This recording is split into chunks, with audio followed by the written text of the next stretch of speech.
7 p.m. and we call this meeting of the Red Oak City Council to order. Let it be known that notices for this meeting were duly posted pursuant to the Open Meetings Act, Government Code Section 551. The following council members are present: Mr. Franklin, Mr. Goodwin, Mr. Miller, Mr. Lightfoot, and I'm Mr. Smith. Mayor Stanfield is out tonight. So, and we do have a quorum present to conduct the business for this city. Let us please stand as I lead the invocation and the pledge of allegiance.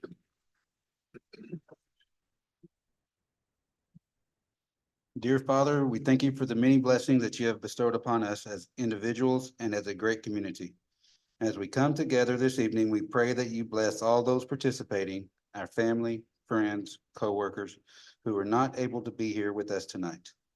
Father, we would ask that you safeguard our city staff, servants, and our first responders as they go about their duties in service to this great community. We ask that you provide us with your guidance and your wisdom as we conduct the business for this city. Help us in our deliberations that we represent all members of this community fairly and make decisions that promote the common good. All of these things we pray in your name. Amen.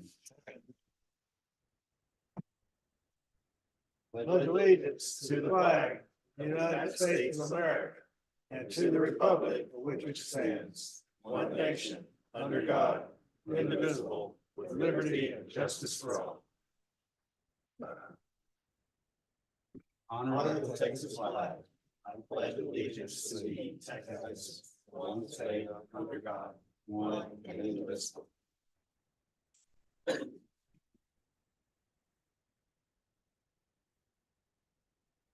Now's the time for presentations. We have 3 introductions and 1 recognition tonight. Chief Wolf, would you please come forward with your presentation?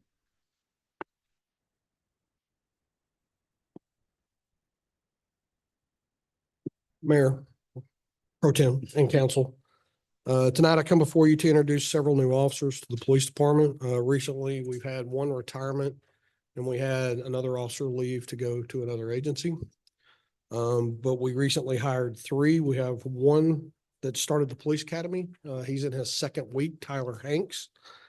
Dennis, if you want to go ahead and come up. We recently hired Officer Dennis Songer. He comes to us from the Dallas County Hospital District. Before that, he worked in the city of Palmer, where he attained the rank of lieutenant. He also spent time at the Ellis County Sheriff's Office as a sergeant and a field training officer, and in Mansfield in their jail. He's married. He has 3 lovely daughters. He's a graduate of Navarro College and majored in criminal justice. And he, like I said, he recently started with us. He just got out of our field training program and has been assigned to a patrol shift to augment our numbers. Ethan. Ethan Ellard. He's new, super green. Just got out of the police academy. He did spend about 2.5 years working at the Ellis County Jail as a jailer. He's progressing in the field training program. He still has quite a few weeks ahead of him. It's roughly a 26-week program, and you're in week 2. Week 2. So he's got a little ways to go, but so far he's pulling really good numbers and he looks pretty strong. So we're happy to have both of them on board. And we look forward to having Tyler Hanks out of the police academy sometime, hopefully late October, 1st of November. So, and we have several other people that are currently in the pipeline and they're in backgrounds, and hopefully we'll have a couple more to bring before and introduce to you soon. So Ethan Ellard and Dennis Songer. Welcome to Red Oak.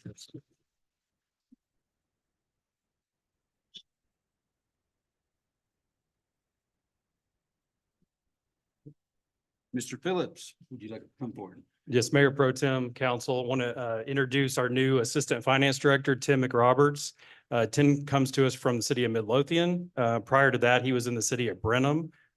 He has more than 10 years experience in budgeting and in the assistant director role. So we're really excited to have him on board. Today was his first day. So he's had kind of drinking from the fire hose today. So. Welcome.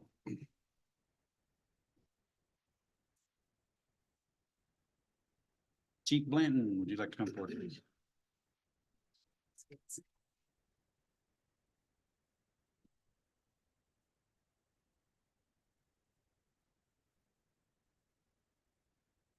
Good evening, council. Well, bringing these gentlemen up here, I just want to kind of give you a brief history on the recognition that we're doing for them tonight. It's the Fritch deployment recognition. On February 26th, the Smokehouse Creek Fire began north of Stinnett, Texas, which is in Hutchinson County out in West Texas. On the evening of February 27th, I was contacted by the Texas Interstate Fire Mutual Aid Systems requesting personnel and apparatus to be deployed to that area.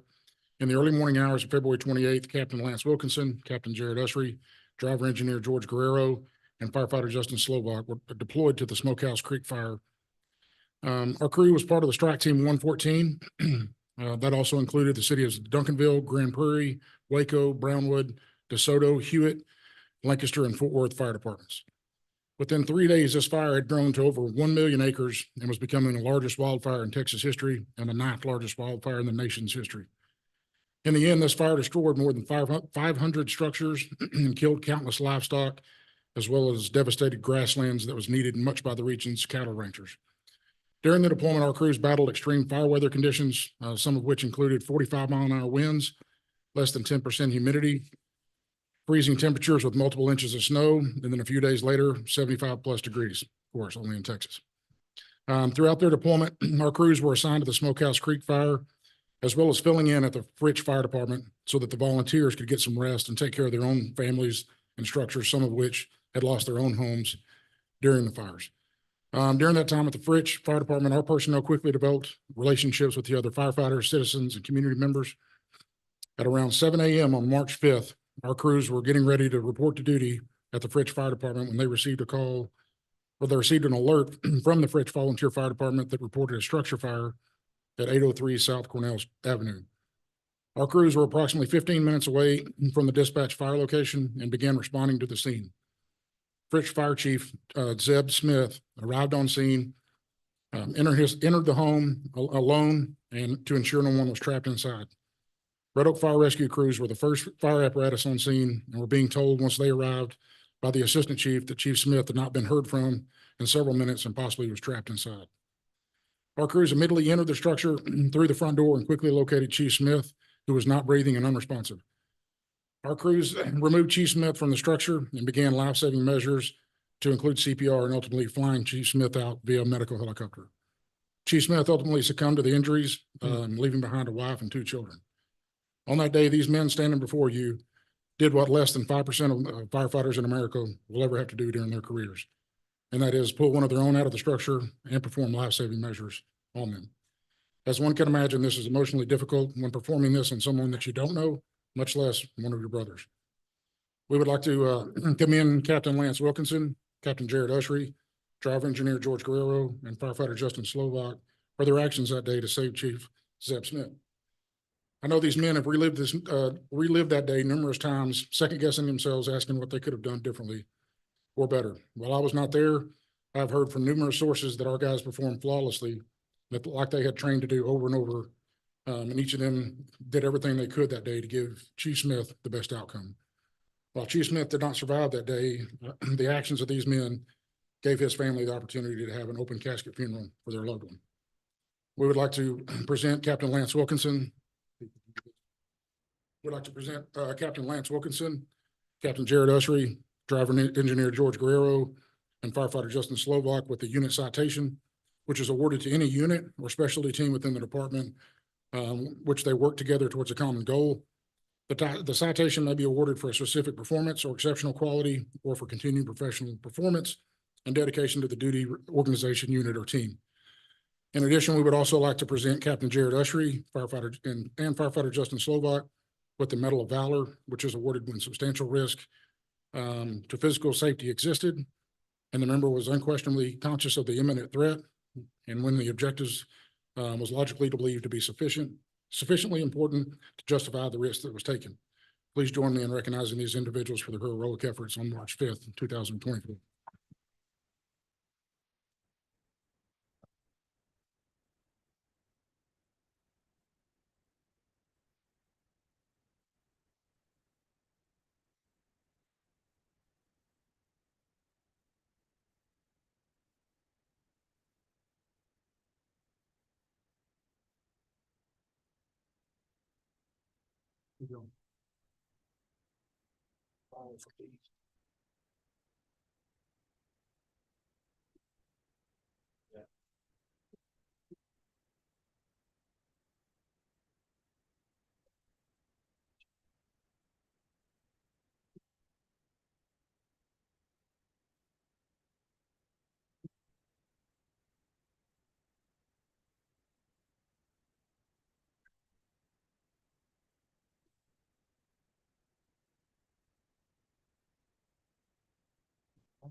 No, you haven't made that yet. You have to look what condo in there too.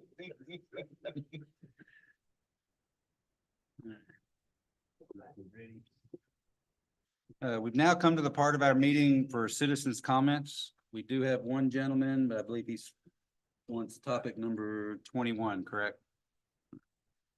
Is there anybody else that would like to speak that has not filled out a comment sheet?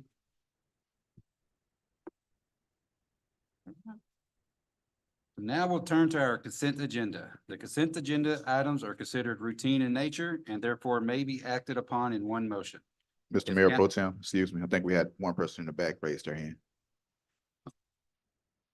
Yeah.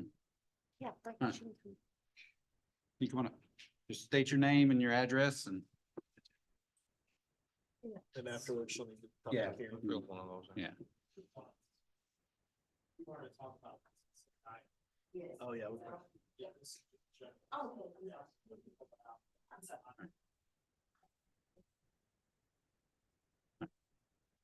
So now we'll return to the consent agenda. These items are considered routine in nature and therefore may be acted upon in one motion.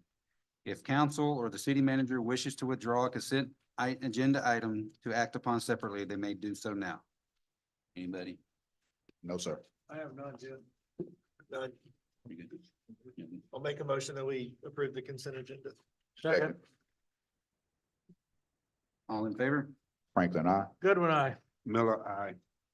Lightfoot, I. Smith, aye. Yeah. I was gonna check it. I was gonna give you the chance to go first. if you- Nah. All right. So.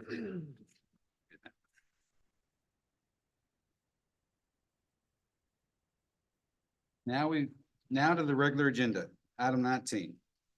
Consider adoption of resolution number 24-07R of the City Council of the City of Red Oak, Texas, ordering a special election for local option proposition to be held on November 5th, 2024, for the purpose of submitting to the voters the following proposition.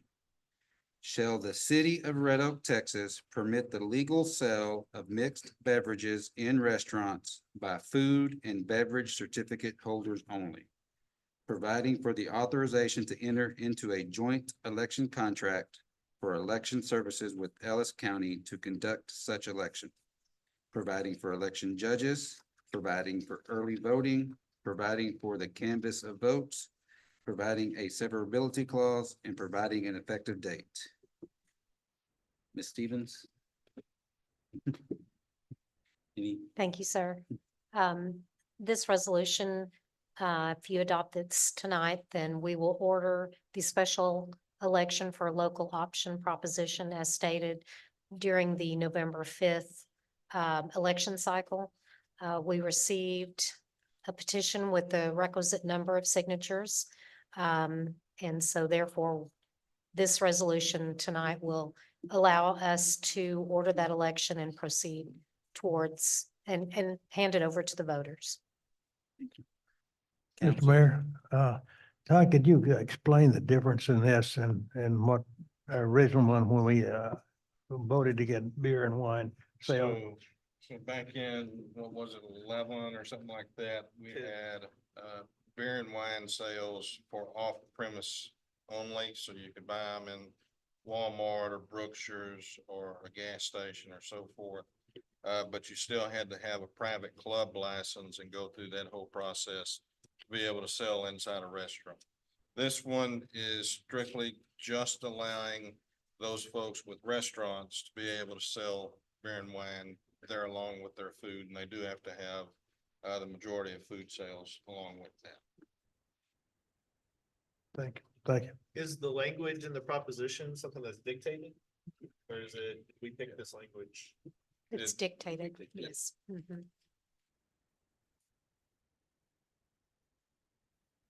No question. I would entertain a motion to adopt resolution number 24-070R as presented. So moved. Second, Those in favor? Franklin, I. Good one, aye. Miller, aye. Lightfoot, I. Smith, aye. I did, thank you.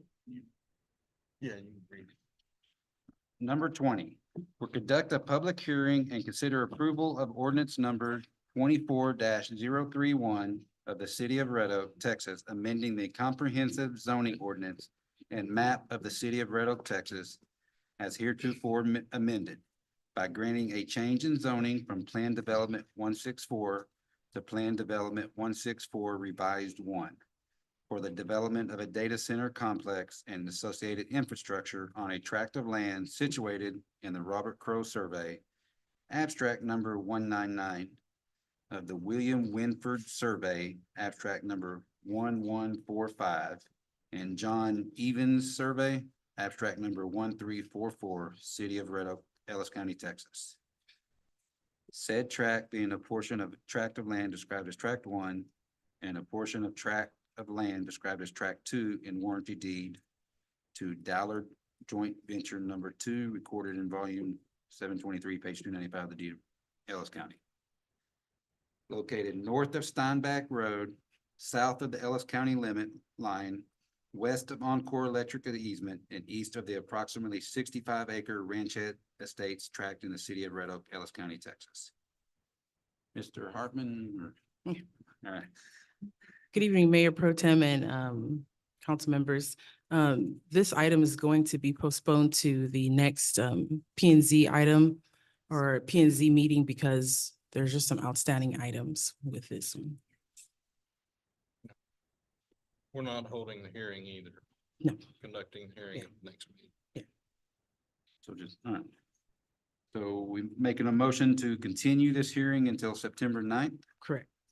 of the regular meeting for the city of Red Oak. City. So moved. Second. And those in favor? Franklin, I. Good one, aye. Miller, aye. Lightfoot, I. Smith, aye.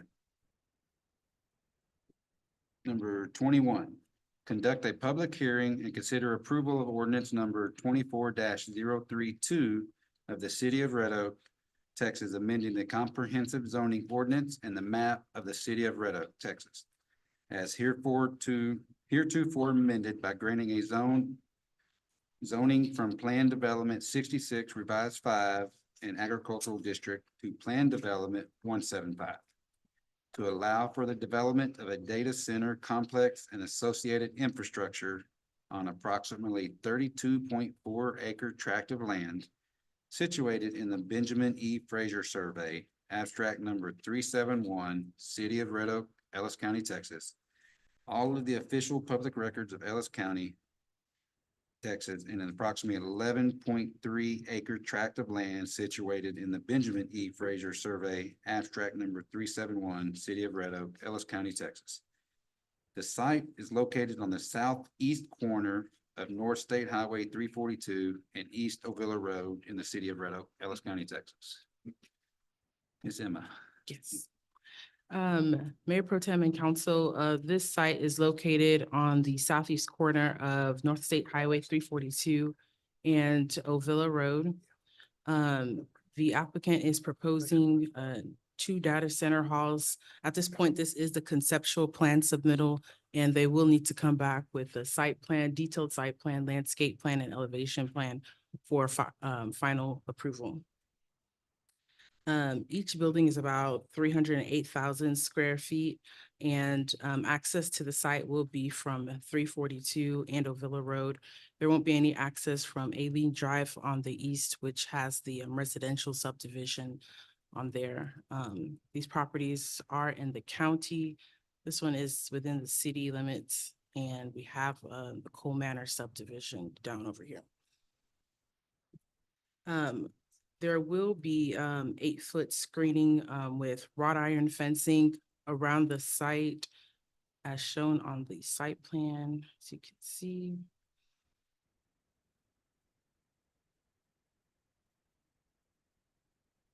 Go through the site.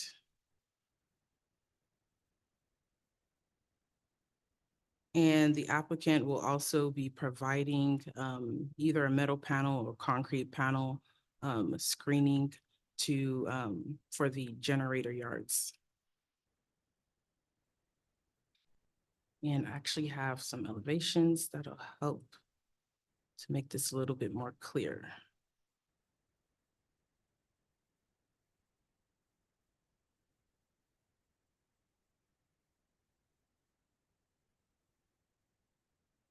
Here's like just an elevation, a conceptual elevation of the proposed either concrete or metal panel screening for the generator yards. And then here's an elevation of the 8-foot metal wrought iron fence. And then the evergreen shrub screening, they will be installing that along the facades. As you can see, it'll be the evergreen screening, the wrought iron fencing, and then we do have our base requirements of one 3-inch caliber tree per 40 linear feet.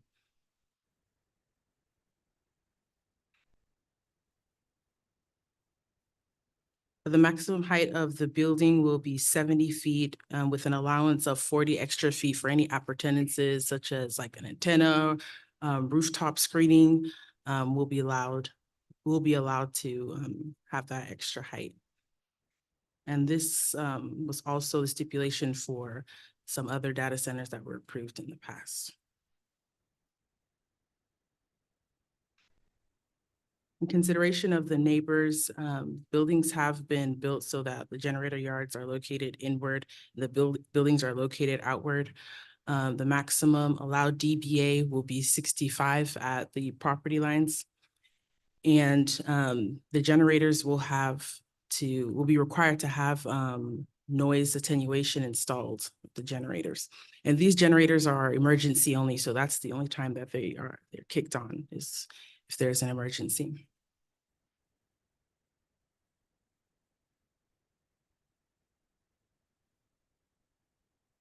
They also will be required to submit a photometric study just to make sure it's a lighting plan, just to make sure that there's not going to be any glare on public streets or on the neighboring residential properties. And they will be required to be shielded downwards. Our future land use plan does support industrial uses. But as staff, we just have to make sure to take care that there's going to be sufficient screening for all of the other neighbors.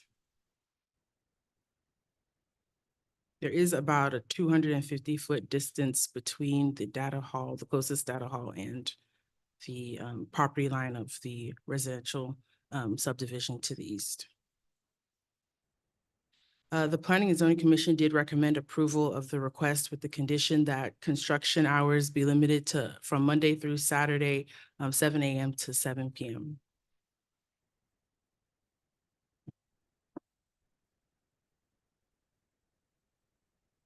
I believe that is it for me. If you all have any questions, let me know. And we did receive a letter from one of the property owners.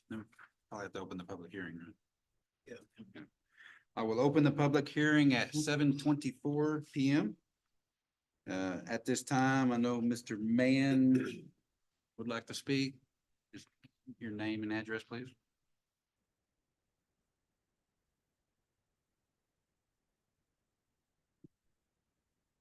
Go to the site plan view. Tommy Mann, 500 Winstead Building in Dallas. I'm representing AREP, the prospective developer and purchaser of this site, and just wanted to highlight our approach to it and a few things. And then with me tonight is our engineering team, as well as my client with the construction folks, if there are further questions. But really the driver behind the concept on the screen is being sensitive to the surrounding uses. So that's everything from ensuring that the detention area with no buildings is concentrated on this portion of the site, which provides a large buffer for the residential uses to the south and the east, the orientation of the buildings so that the buildings themselves provide attenuation from the generators whenever they have to be used. The site only takes access from 342 and Ovilla. There will be no utilization of Aileen over here, the residential road. These driveway locations already have conceptual TxDOT approval. We're planning for and aware of the TxDOT improvements that are coming to this intersection. And that, that access includes construction access as well, which will come here off of 342. So we think we set it up well to be sensitive to what's around it. The request is a PD, which nominally is for industrial, but the only use allowed is data center. So if we get hit by a bus, you can't put a warehouse in here. And you all are very familiar with this land use type at this point. Once it's up and running, it's a quiet neighbor. But obviously the construction process will involve utilization of the highways and trucks to get in and build things. We had one property owner to the south present in P&Z. I believe they're here this evening, concerned with drainage. And it was a good discussion. We acknowledge legally, we certainly cannot make that situation any worse once we bring in full engineering and display it. More importantly, we sent our engineer out to their property. We've checked it out. And we're hoping we can actually help them improve it as we go through that detailed engineering process. But tonight is just step one, obviously for the zoning itself. But we'll be happy to answer any specific questions you have with the whole team here. But I'll leave it at that. Thanks.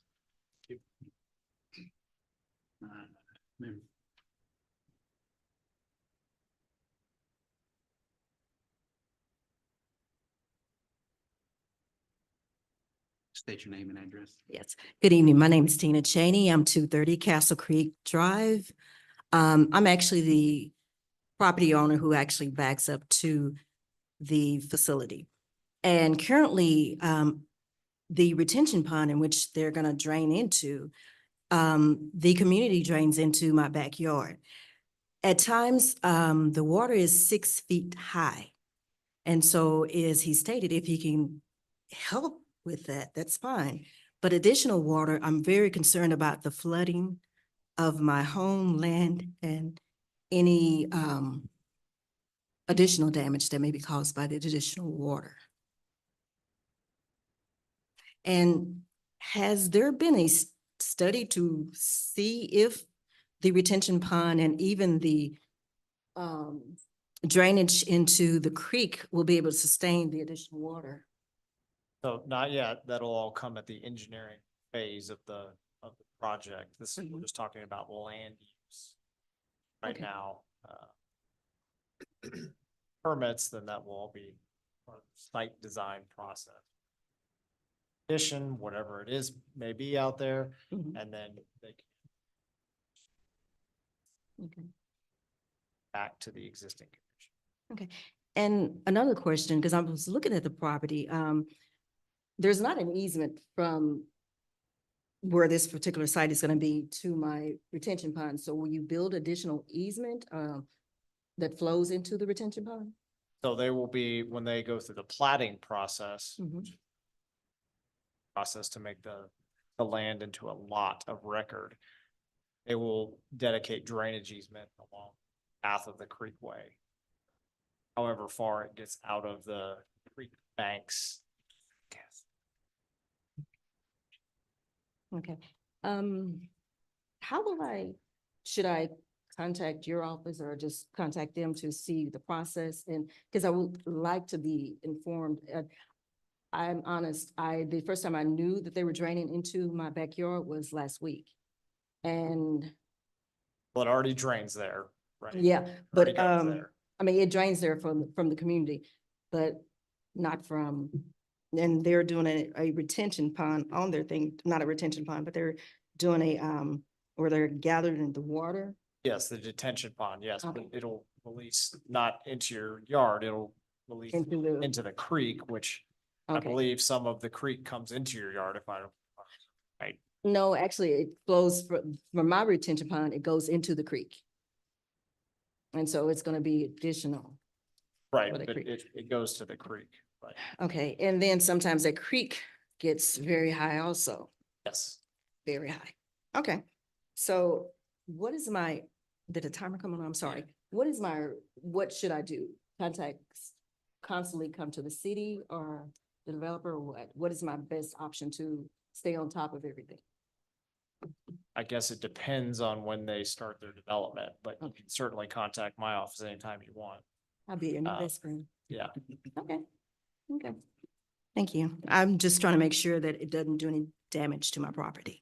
Absolutely. Absolutely. Thank you so much. And Dr. Emma, you have one letter?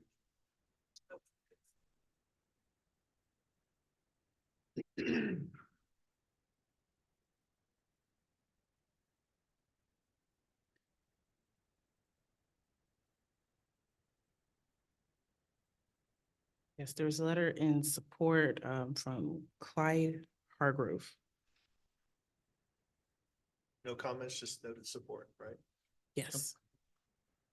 The letter say. Says four.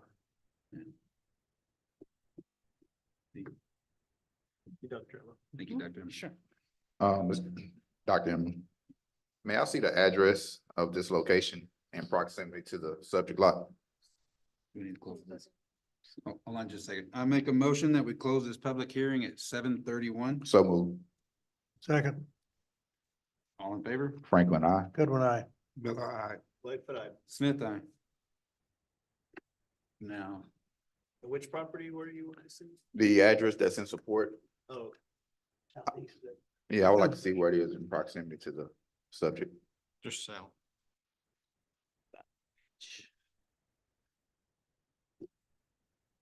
Okay. Both. yeah.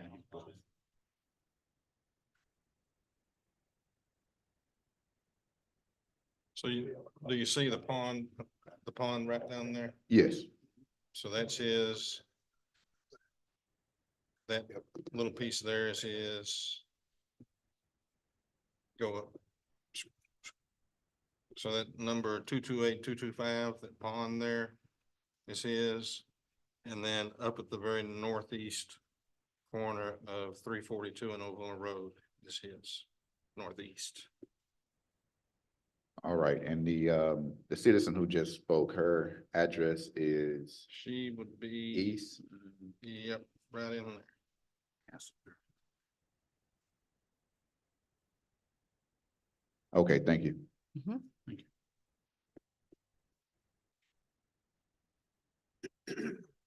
That creek comes right through her property then, basically. Yeah, right through the middle, or right through the. Right through the edge. Or does it? Brushy, kind of brushy creek. Brushy Creek. Not right through the middle, Yeah, but through it. Yeah, it backs up, when the creek backs up, it backs up onto her property, but then the entire subdivision drains to her lot. Naturally, Well, Yeah. that's how it was designed, and so Right. she has the detention pond for that subdivision encompassed within her lot, instead of it being. okay, and for clarity, for the record, when development comes in, they can't make it any worse than what it was, but I think I heard the applicant say they actually have some plans to make it a little better. Right. Yes. Okay, thank you. I'd like to ask Mr. Mann to tell me how deep that pond is projected to be. I'll let our engineer answer that. All right. I guess he's more. Yeah, Cody Brewer with Kimley Horn, located at 801 Cherry Street in Fort Worth, Texas. The question was related to the proposed pond. Yes. So clearly we're at zoning at this point. We haven't gone through the full engineering design on the detention pond. It could be somewhere in the mix of, 6 feet deep, 4 to 6 feet deep, something of that nature. One thing I will point out is that where the creek location is, if you'll notice on the screen, it's contained within the treed area, generally speaking. And the detention pond that's located on the property of reference is located east of the Encore lines, which is a little further in. So there's a little berm that actually exists where that Encore transmission line is.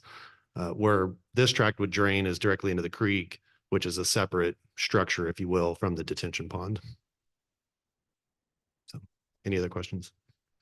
I would Thank you very much. You bet. I would encourage that pond to be maybe 8 to 10 feet deep and let the public have access to it where kids might fish. If that's possible, we have enough problem with people against data centers, and we might as well take as much advantage of it as we possibly can. Make it part of parks. If they can't do it, then allow us to get involved with it. Is it a private lot? They're private one. I don't know if we could, And a secured private lot. yeah, I don't know if you could dictate a private lot legally. I mean, we have counsel here, but.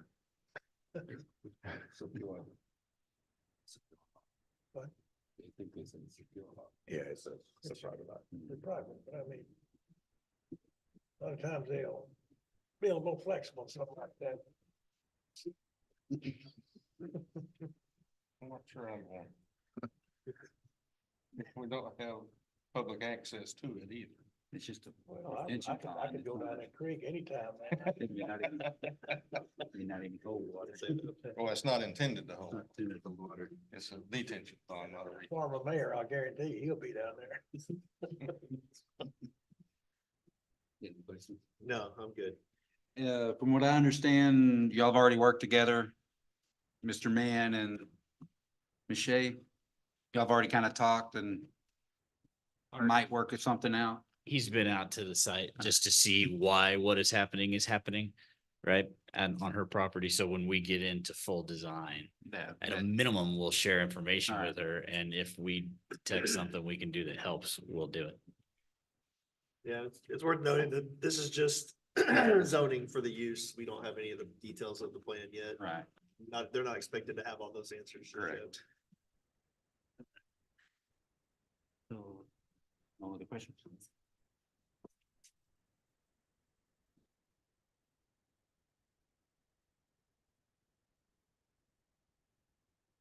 You good? You ready You for a good, Mr. vote? Simmons? You good? Oh. You see, all right. This one. All right, I make a motion that we approve ordinance number 24-032 as presented.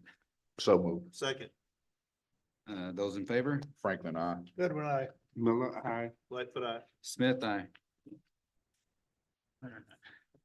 Number 22, conduct a public hearing and consider adoption of resolution number 24-07R 071R of the City Council of the City of Red Oak, Texas, approving the terms and conditions of tax abatement agreement by and between the city and AREP SOF, the third Red Oak LLC, authorizing it to. All right, that's it, right? We don't have to read it. So this is the same piece of property. We did the reinvestment zone at the last meeting, as well as the annexation, if you'll recall. This would be very similar tax abatement to what we have with the other data centers, just on another project. Lee, yeah, we'll open it and then continue. Yeah. Lee, is there anything significantly different on this one?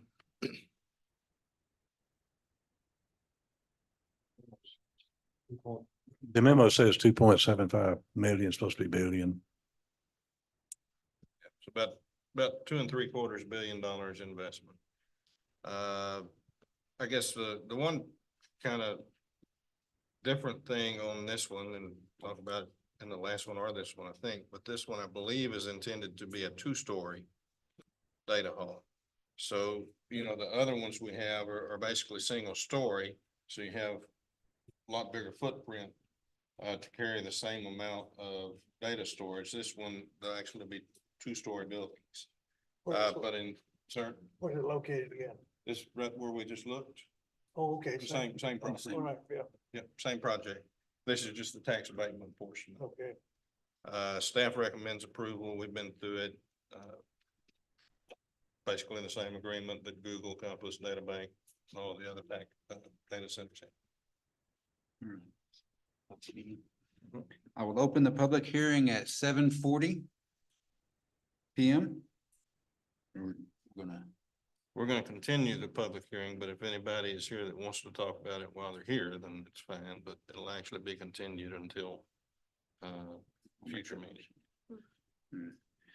I make a motion that we continue this public hearing until September 9th, 2024, regular meeting of the Red Oak City Council. So moved. Second, All those in favor? Franklin, I. Goodwin, aye. Miller, aye. Lightfoot, aye. Smith, aye. Number 23.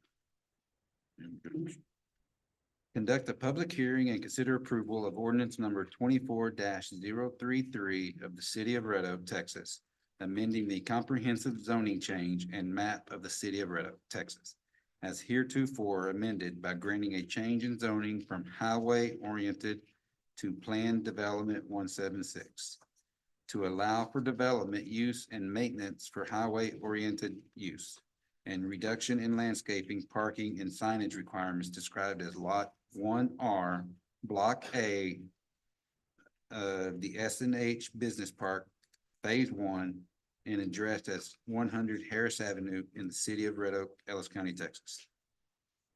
Miss Emma, Dr. Emma.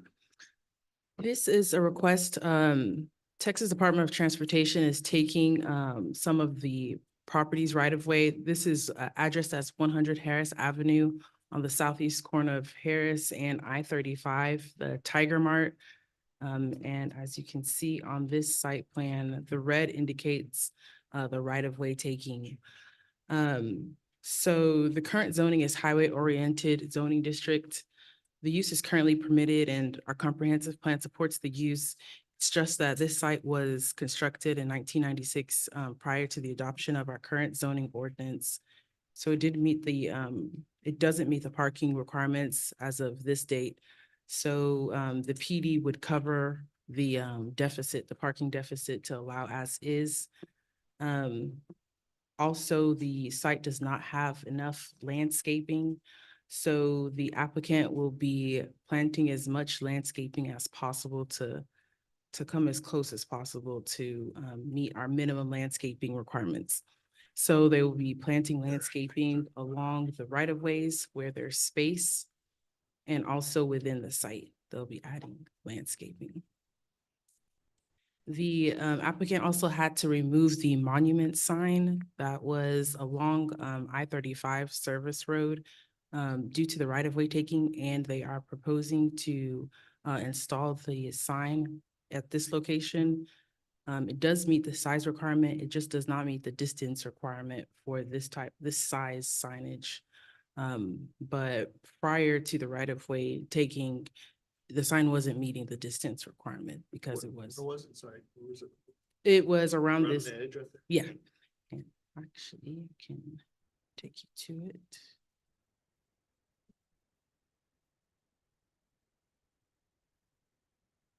Yes. Is that a car wash going in? No, there's nothing new. Everything's already there. It's Okay. just when TxDOT did the right of way taking, they took the sign away, so they lost their signs. When they came in to get a new sign, they figured out they had to have a different zoning because they don't meet any of the other requirements as well. I got it. So they will also be relocating the pole signs as well to be out of the right of way taking and restriping the fire lane and adding masonry screening with the metal doors on the dumpster site. And they will also be adding masonry veneer on the canopy columns. This is a proposed image, and this is how it currently looks.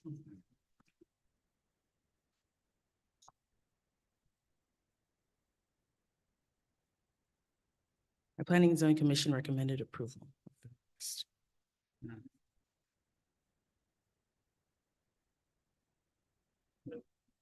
I'll open the public hearing at 7:45 PM. Is there anybody here that would like to speak on this matter?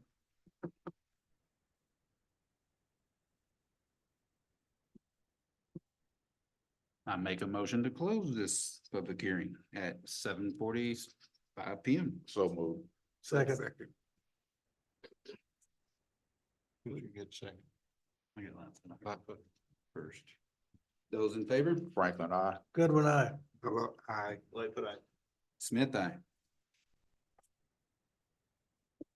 So Dr. Emma, is it fair to say most of this was built before existing ordinances around parking and landscaping and masonry? But now that it's having to be revisited, we're just compromising as best we can. Correct, yeah, and they're gonna have to come in for the sign permit, and that's essentially a building permit, just because it's gonna have to have a permanent foundation. Then we start looking at all these other requirements, right? So normally you would have to look at it if it's changing ownership or something like that, but Right. this is a big enough change. You have to look at it. They can't meet Right. everything because it was built before we would have required those things. Right. So here we are. Correct. Got it. Dr. Emma, will we require, may I see that screening that they're putting on the gas post again, please? Would that match the facade of the building? Yes.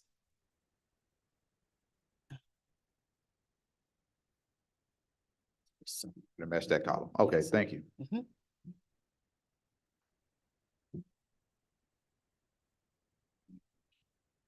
Good.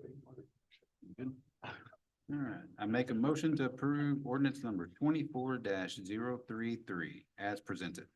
So moved. Second. Those in favor? Franklin, I. Goodwin, aye. Miller, aye. Lightfoot, aye. Smith, aye. All right, number 24. Conduct a public hearing and consider approval of ordinance number 24-034 of the City Council of the City of Red Oak, Texas, adopting, imposing, and collecting rates for water and wastewater impact fees, adopting and establishing an assessment and collection rate for roadway impact fees inside city limits and extraterritorial jurisdiction, amending water, wastewater, and roadway impact fees on new development in the city limits and the ETJ to the extent allowed by law, providing that this ordinance shall be cumulative of all ordinances, providing a severability clause, and providing an effective date. Good evening, Mr. Mayor Pro Tem and Council. So this is we're almost done with this. I know we've been talking about this for a few months now.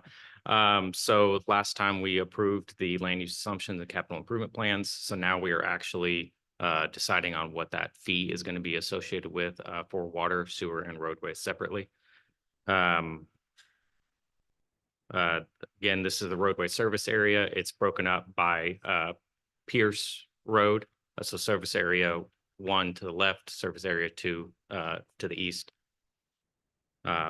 Water service areas generally are CCN, and then expanded some for potential future growth. Same thing with the sewer, generally our city limits, and then expanded some for potential future growth. Kimley Horn is here tonight to answer specific questions about how the fees were generated. The maximum fees anyways. So the maximum fees for roadway service area 1 was $1,152 per service unit.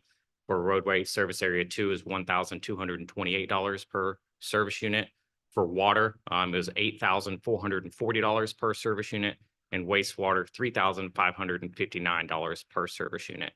And talking with staff and Kimley Horn, we at staff are recommending a proposed roadway impact fee of $868 per service unit for both service area 1 and service area 2.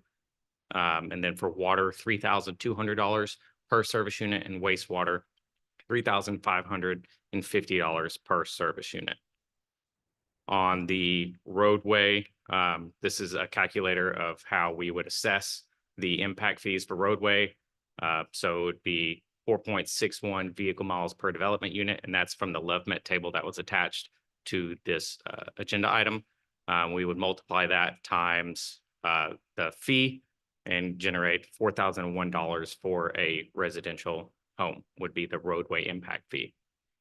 For a commercial, so for this example, we used a 150,000 square foot home improvement superstore. The LoveMet table development unit is 3.72. So we would take 3.72 times 868 times the 150 and you would get a roadway impact fee of $484,344. On this table, I'm not going to read the whole thing, but this is how it would break down for each water meter size, with the maximum water fee and then the proposed and the two right-hand columns. Same thing for wastewater, maximum and then proposed in the two right-hand columns.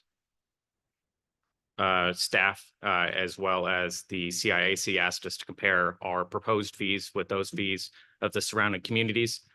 So in here you have our existing fees, our maximum with our proposed down at the bottom, as well as other entities in the area with what their water, wastewater, and roadway impact fees are, along with the years that those were collected.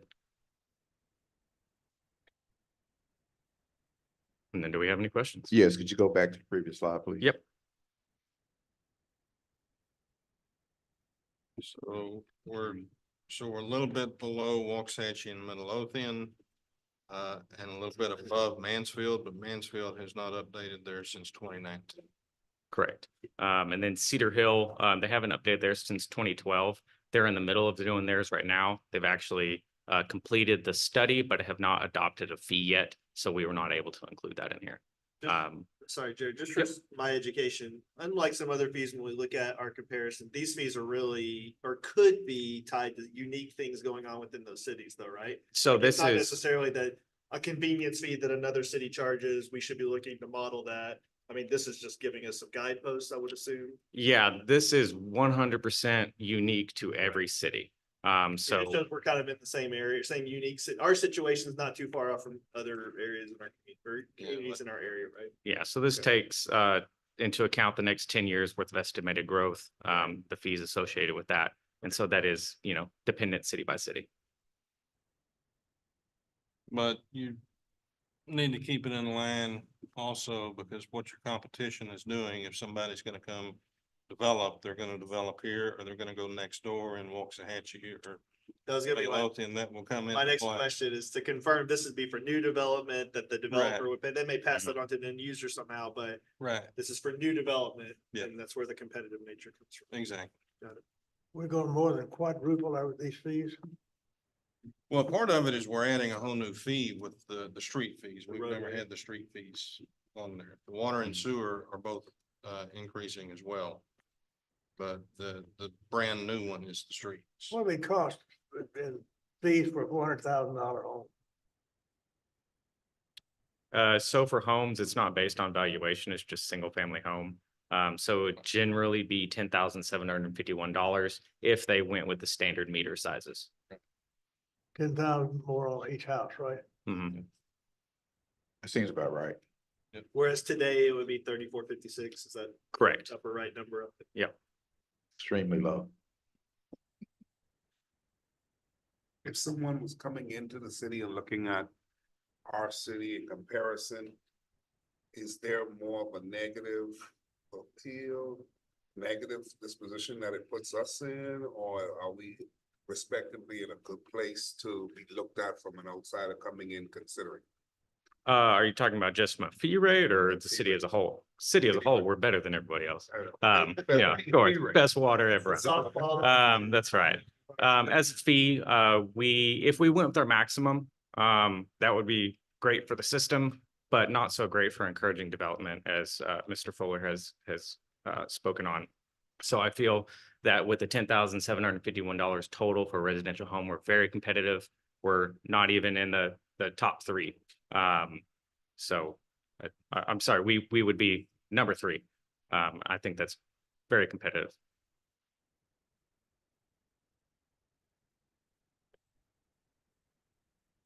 And the non-residential rates were kind of stack up the same way.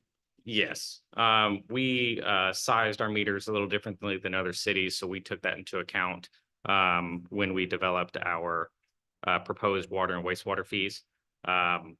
All the way down 5/8 inch through 12 inch. We are not the most expensive. We wanted to make sure of that. But it is still enough to continue to grow and develop our water and sewer and roadway systems. Where do these fees go? Into the ground. Where into the ground. the fees, The fees go into the ground. like, We're putting in water lines, we're putting in sewer lines, we're building streets, and so forth. So it's all based on what that development, how this development that's coming into town, how is that going to impact the folks that are already in town? And these fees are what we charge to be able to lessen the impact for the existing residents and property owners in Red Oak by making those improvements to take the burden off the folks that are already here. it goes to public works, basically, we're talking about. Well, not just to Public Works, it goes to those specific projects that would be within the capital improvement plan. So it just doesn't just go into the general fund and you can spend it on whatever you want to. It has to be specifically on the capital improvements plan that we approved last month. Infrastructure. All right.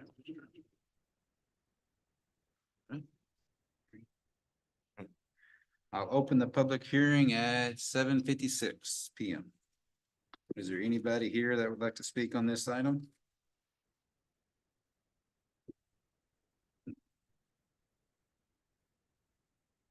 I close the public hearing at 7:56 PM. So moved. Second. Those in favor? Franklin, I. Goodwin, aye. Miller, I. Lightfoot, aye. Smith, aye. I make a motion that we approve ordinance number 24-034 as presented. So moved. Second. Those in favor? Franklin, I. Goodwin, aye. Miller, I. Lightfoot, aye. Smith, aye. Thank you for the work on this. Yeah, Jared great and team. report. It's been a long one. It has. All right. Number 25, consider adoption of resolution number 24072R of the City Council of the City of Red Oak, Texas, amending the master fee schedule by adding chapter 13, impact fees for water, wastewater, and roadways, providing a repealing clause, providing a severability clause, and providing an effective date. And all this is doing is taking the impact fees that you just approved and adding them into the fee schedule with all of the other existing fees. Making them So it'd be awkward if we didn't approve this one. Exactly, exactly. Just making them effective. Right. All right, I make a motion that we adopt number 24-072R as presented. So move. Second. There you go. Those in favor? Franklin, I. Goodwin, aye. Miller, I. Lightfoot, aye. Smith, aye. Thank you all. Thank you. Thank sir. you. All right, number 26, conduct a public hearing and consider adoption of resolution number 24-073R of the City Council of the City of Red Oak, Texas, establishing a date to consider approving an ordinance adopting a fiscal year 2025 annual operating budget for the City of Red Oak, Texas, and providing an effective date. Ms. Gloria. Mayor Pro Tem, Ms. Platt is out this evening, so I'll take over this item. So as it's mentioned in the preamble there, the purpose of this item is to conduct our public hearing for the budget. And so we would ask council to open and hear any comments on the budget, close the public hearing tonight, and then there's a resolution that sets the date and time of the budget adoption, which is on Monday, August 19th at 6:30 PM. There's been no changes to the budget that as it was presented to you at the last workshop. I will open the public hearing at 7:59 PM. Is there anybody here who'd like to speak on this item?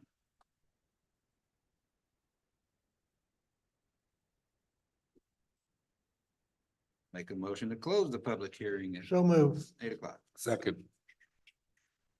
Those in favor? Franklin, I. Goodwin, aye. Miller, I.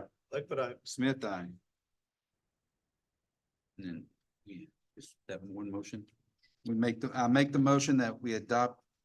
No, we didn't, yeah, that one. Mhm. I make a motion that we adopt resolution number 24-073 as presented. So move. Second. Those in favor? Franklin, I. Goodwin, aye. Miller, I. Lightfoot, aye. Smith, aye. All right. We've now come to the part of our meeting for our departmental reports. Mr. Blanton, Chief.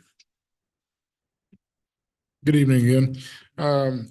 Just wanted to highlight on our report, crews had a busy Fourth of July with multiple calls for service simultaneously with working grass fires. Even with the busy Fourth of July, we did see a slight decrease in calls for service for July compared to July of 23. But even with that, we had a 41% overlapping calls for service. Overlapping calls for services when it obviously can increase response times because we're on another call. When another call comes in, we got to rely on mutual aid or those sort of things. But obviously that's increasing, but we are hopeful that some of that will begin to decrease as we get Station 3 open. All that's a couple years away. We're certainly working towards that. And I don't have anything. You do have the crew behind you is TikTok famous viral. If you haven't caught that on the city's TikTok, thanks to our communications and marketing department. So you might want to get their autographs before you leave this evening. So I don't have anything further unless you have any questions about the report. No questions. Thank you. You were in that video too. Yeah. He didn't want to mention that. Chief Wolf. I wouldn't have claimed to been in a bit of video either, but Mayor Pro Tem Council, I just wanted to give you an update on the animal control building and the renovations. We put that out to bid. We received the bids on the 8th.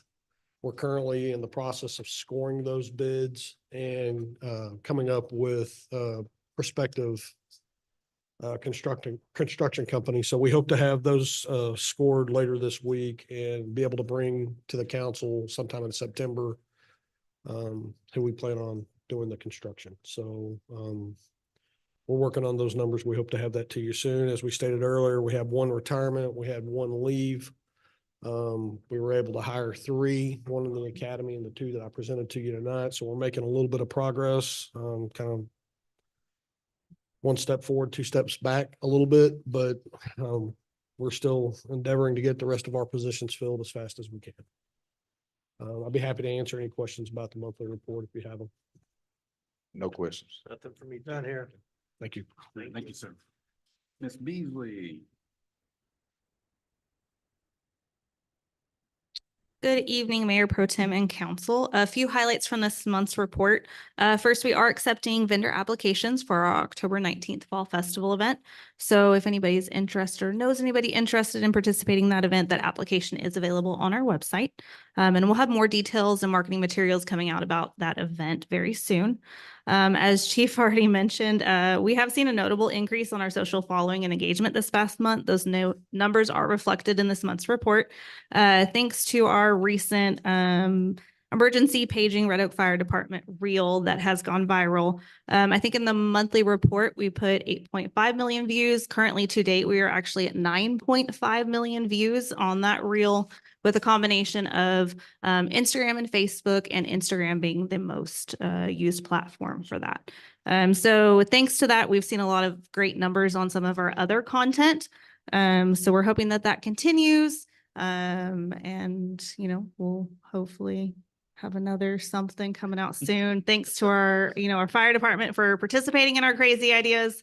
And actually PD just jumped on some crazy ideas that we had as well. So if you haven't seen that one, that one's out now too. So I will take any questions anybody has on this month's report. Does it feature Chief Wolf doing a solo?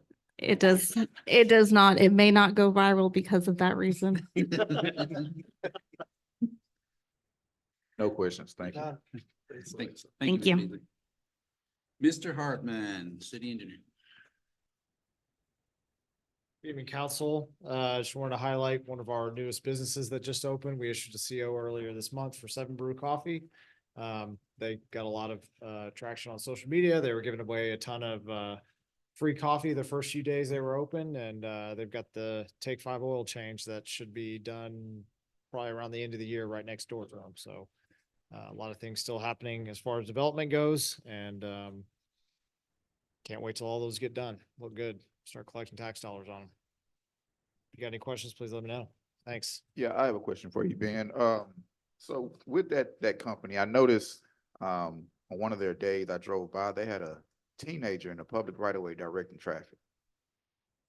So I don't know if that's the safest or I the smartest approve idea. that. Yeah, I know we did, but is there a way we can kind of, What was the guy with like the signboard or something? I was like a little kid and Their opening day, they got backed up pretty bad. They're right in front of it. They did try to direct their own traffic. I saw that as well. yeah, Okay. that. I haven't seen it since then though, and I do drive that way, but I don't know. Well, I take your word for it, Councilman. What's but that? I'll take your word for it. But I did, their opening day or that opening weekend, they did have a lot of traffic. Yeah. They were trying to manage it themselves, I think. That's the kind of problem opening business love to have. Yeah. Thank Yeah, you, sir. once the Take Five opens, there'll be a more circular pattern that goes around both the Take Five coming off of Villa and then being able to get more circulation on Hickory Creek as well. Thank What's you, the sir. rough estimate for the Take Five to be open? Do what? When are you projecting the date for the Take Five to be? open? They've told us that they're trying to open by the end of the year. So I don't have a specific date. It's just by the end of the year. Oil change. Good? Yes, Thank you, sir. Thanks, guys. Miss Gloria. Not here, we can- I'll do a quick update. Need my mic on? So just a few updates for the finance department.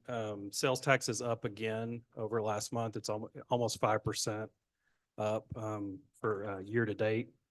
So obviously finance has been very busy, with the budget process and wrapping that up. Interim audits started, and so they're working on that.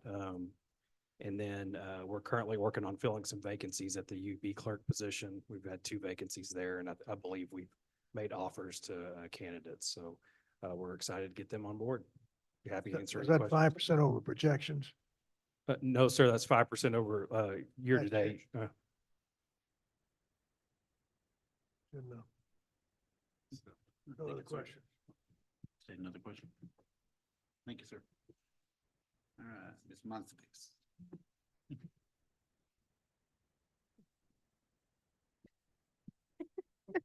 It's okay. Good evening. I just have a quick update on recruitment. In July, we added 5 new employees to the city. And right now we have 5 openings on our website and we're accepting applications. We've made quite a few offers in the last couple of weeks, so we've been pretty busy. We're about to kick off our annual open enrollment process for our city employees and their city insurance next week, and it'll end at the end of August. So we've just been preparing for all of that, but I don't have anything additional to my monthly report. If you have any questions, I'll be able to answer. Oh, thank you. Mr. John Benford. Mayor Pro Tem, Council, just a couple updates. We did spend a couple of days over in the attic at Station 2 running new cabling for the audiovisual room there that had some issues after some work they had done over there. Been working on the network design at the new water tower, new hire setups, and we did send out a new round of cybersecurity classes for council. So you should be getting an email from noba4.com. So if you see that email, it's not a virus. It's training class to teach you not to click on a virus. So if you did get that one and deleted it already, let us know and we'll send it out again. When's that one due? What's our deadline on that? I don't know what Greg put on it. It's probably 60 days. Put in time to It'll tell you. procrastinate it. It'll start reminding you every day until you do it. Good. Can't wait. Any questions? If you got any questions? No. All right, thank you. Ms. Cook, the library. Good evening, everyone. Just a few short things. July wrapped up our summer reading program, so we have a lot of thank yous to give out. Thank you to all of our sponsors, our community, all of our partners that really helped make this summer happen. A huge shout out to all of my amazing staff, even though they're not here. If you see them, tell them thanks for the great job this summer. Everybody worked really hard. We had 109 different programs offered this summer with just under 4,000 people in attendance for our summer reading program. So Wow. phenomenal uptick this summer and couldn't have done any of it without our staff and volunteers and for everybody with partnering with us. And on that note, we'd like to say thank you to the Red Oak Fire Department for coming out at the end of July to talk to us about what firefighters do. They got to show off some of their equipment, their PPE, and the truck. And the kids had a lot of fun getting to see all the cool things and equipment on the truck. And so thank you for coming out. Another big thank you to our Parks and Rec team for partnering with us all summer to host our weekly movies. The kids had a lot of fun enjoying that and kind of taking a chance to get out of the heat, the Texas summer heat. We wrapped up our end of summer carnival on Saturday, August 3rd with over 200 people in attendance. And even though our summer's over, we'll of course continue programming. We're taking a little break, but of course we still have at least one program a day this month. We've got a lot of exciting new regular programs coming. So a lot of things for our kiddos involving kind of engagement. So we've got Pokemon Club, Lego Club, a new Lego Robotics Club. We had those Lego Robotics kits generously donated from Impact Communities. So a big thank you to them for helping make that happen. We have some new Make It Mondays coming that will turn into more advanced technology when our makerspace gets up and going. So we're trying to preface that now. And we have a new partner with our Abundant Protection Solutions here in Red Oak that have agreed to come out twice a month to talk to the public about Medicare basics and prescription savings. So they'll be coming out for that program once a month for each of them for the rest of the year. And I'm happy to answer any questions. What's your room? Do you have enough room for your programs? I'm sorry? Do you have enough room in your existing building for the program? Well, we have limited spacing inside the library because of the shelving limits our occupancy for fire safety hazard, but we have that wonderful community room where we are now hosting one of our programs. So any program that we anticipate having more than about 30 people, we just go ahead and do it in the community room so that we have more space and flexibility. Thank you. Yes, sir. Congrats on a good summer. Thank you so Is much. your video about to hit 9 million? I hope so. Mr. Kelly, Parks and Rec. Good evening, Mayor Pro Tem, Council. I'd like to start off on a high note here and, we set out about 4 years ago to do some lighting of some additional basketball courts and trails. And so all the lights are in that were in our plan for this year. So as you head out tonight, you can check out Watkins Park. We've got both courts well lit. The lights are on a photometric timer, so they come on when it gets dark enough and they go off at 11 o'clock. And we've put that word out there that, we want to respect the neighbors that are close by. So at 11 o'clock, the lights go off and folks can head to the house at that point if they're still playing. So that's a good thing. And also wanted to talk a little bit about, we tried something different this year. We wanted to engage more of our folks at the splash pad. So in this monthly report, you saw some photos of us giving out some popsicles and visiting with the kids and families and kind of getting to know them a little bit and find out, what they enjoy about the splash pad and the parks and everything. And I had Parks Board members that came out with us. And so getting to interact with the community is always a positive thing. So we had a really good time and enjoyed that experience. But on a not so good note, I wanted to bring to your attention that I was notified last week that the Red Oak Youth Soccer Association is not going to call Red Oak home this year. May I approach and give you all some information? Please. Thank you. Thank you.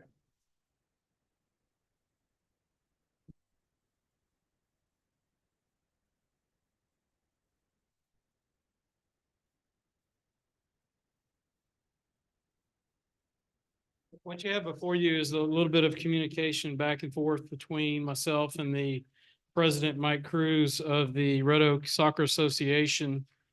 There's two polls that they're one poll, but there's two responses. One was from early this morning, one was from later in the day. And they're seeing anywhere between 10 and 12% of a negative response to their decision to interplay with two cities. But to give you a little bit of an outline of what's going on is in the past, they've had a lot of difficulties playing with some of the cities to our north. And so Waxahachie and the city of Midlothian got together, decided that they would interplay with each other. In other words, come out of the Best Southwest group and just play with each other's because they have enough players to do that, where they're able to balance their play. Well, Red Oak asked, can we get in the mix? And so they made the decision, I guess, a couple days ago, that they would be able to have Red Oak join them, but they did not want to play in Red Oak for various reasons that I'm hearing, that being the Midlothian folks don't want to play here, or the fact that they were late to getting together with them. And so this fall and next spring, they will not be able to play here. Kind of creates several unique problems because, you know, the city is very committed to making sure that they have world-class facilities, the best that we can offer, and that they have a place to call home that they'd be proud of. And visiting with the league president last Friday night, he explained to me it had nothing to do with the facilities.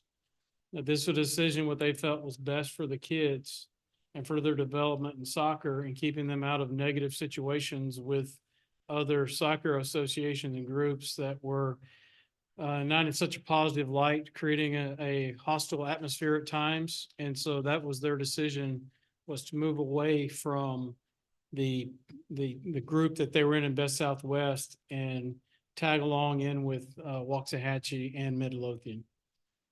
And it does leave with a lot of questions right now. I don't have all the answers to, but if you have any questions that you would like me to attempt to answer, I'm here and would love to discuss this issue because we've, you know, this has come up in such a quick, it happened so fast that, you know, their season starts in 2 weeks. So finding another group to replace them, I don't know how possible that will be for the fall. I mean, if that was even an option, if we were trying to, you know, somehow mend that relationship to the point to where we could get them to play. Although I don't really feel like there's a broken relationship. It's just there's an issue that came up that I was not aware of, that they weren't happy with some of the other teams that they were playing to the north and wanting to go this direction. And for them, that decision happened very quick. So is there any questions or anything y'all would like me to find out to get back information to you? No, but essentially the kids won't get a home game. That's correct.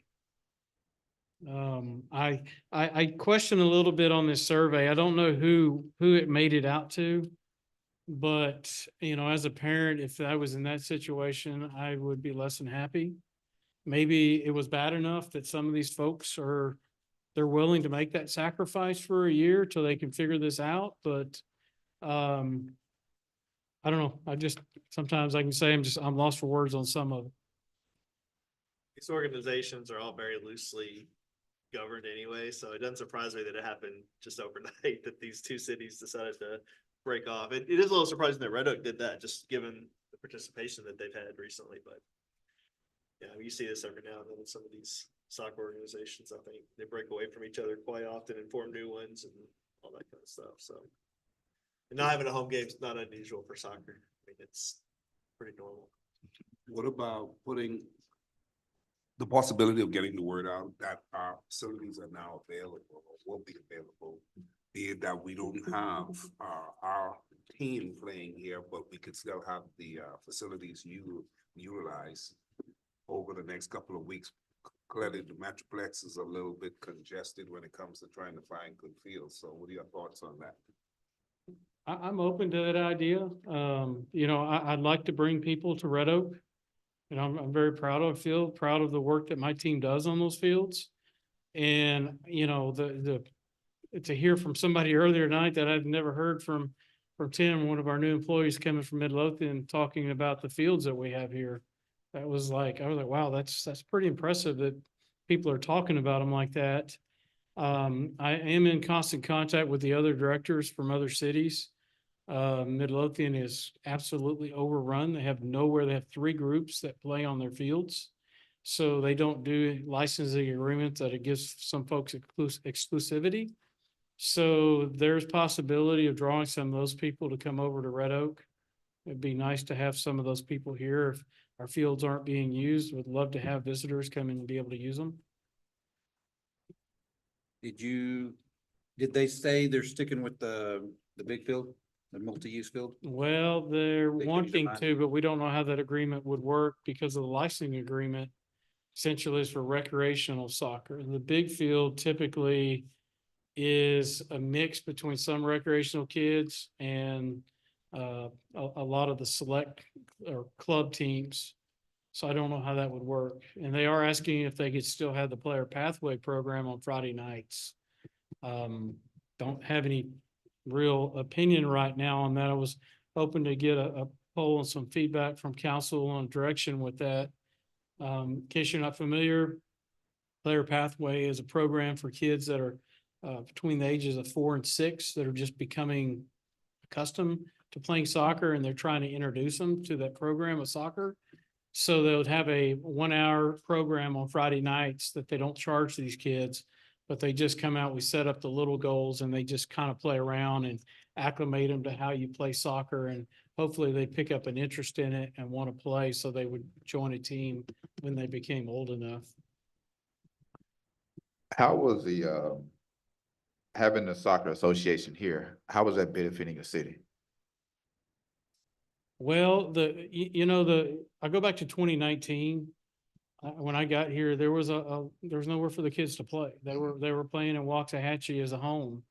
And having to drive there seemed to be kind of a concern. So the city made a huge investment dollar wise to try to find facilities, build these facilities, and how we were going to make them, top notch. And that's one of the things I'm so grateful that we have the funding and the support from council on all these, because we're able to have some really nice facilities where people want to come and play.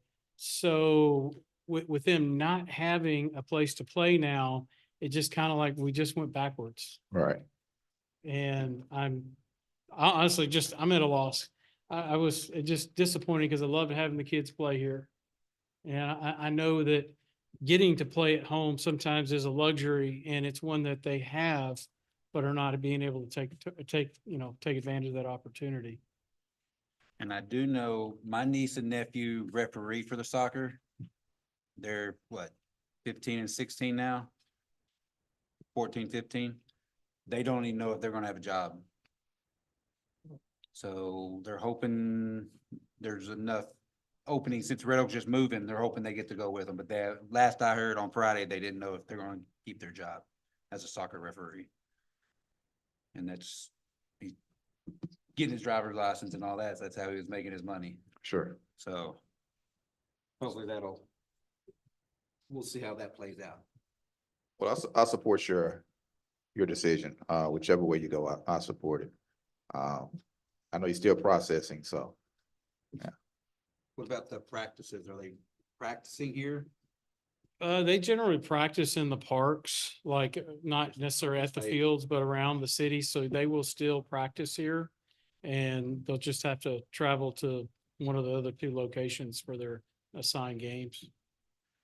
I would say Friday night deals were probably premature in making a decision on that, because we don't know if some other organization or renter's gonna come in and use those fields. They may need to use them on Friday night. So I think we're premature on that. I think until we're able to try to nail that down a little bit, I wouldn't commit to them unless it just happens to be open at that moment. That's good. On the basketball, you said 11 p.m. Yes, sir. I guess Wednesday's the last day for summer. School starts Thursday, I believe, here in Red Oak. Are we changing that down? We're gonna leave it the same. 11 o'clock. Yes, sir. But that might be a little late for. What time does the park close? Yeah. 11:30. Oh, park closed at 11:30 then. That's a parent's job if they want them in the house. Yeah. There's a lot of adults that play out there. Yeah, just my kids. Thank you, Mr. Kelly. Thank you. Thank you. Jared Binford. Evening, Mayor, Pro Tem and Council. I just want to give you all a couple updates on projects. Texas Bit is in the city. They are working on, they just finished, or are currently working on Tom Driver doing the subgrade preparation, as well as Valley View north of Country Ridge. On the week of or about the 16th, they'll come back and actually do the asphalt overlay for Tom Driver and then Valley Ridge. They're also doing some warranty work on the east side of town on some roads that they did for us last budget year.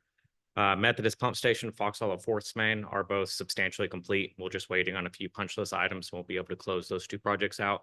We've been working on Methodist Pump Station for what feels like 2 years, but it's been about a year and a half. We're really excited that's 99.9% all up and running. We just have to program the pumps. And then on the on the water meter swaps, we have less than 400 residential meters to go. So that is super exciting. That's been going on for about 5 years now. We'll be done with residential before the end of the year. And then next fiscal year, we'll be finishing up the commercial meters. And then on the lead and copper for the for the lead service line inventory for the EPA, which is due October 16th, we only have 79 unverified service lines in the city. And there has been not one lead service line so far. So that's really exciting. So yeah, appreciate y'all very much. Y'all have any questions? I have not. Thank you, Jared. Thank you, Jared. Thank y'all. So it's now 8:26 PM. We will move into a closed session pursuant to Texas Government Code, section 551.071, 551.072, and 551.087. I invite council, city manager Fuller, deputy city manager Phillip, and the city attorney Lee McCleary and Kyle Kelly.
60 respondents, 10% said no, they didn't like it.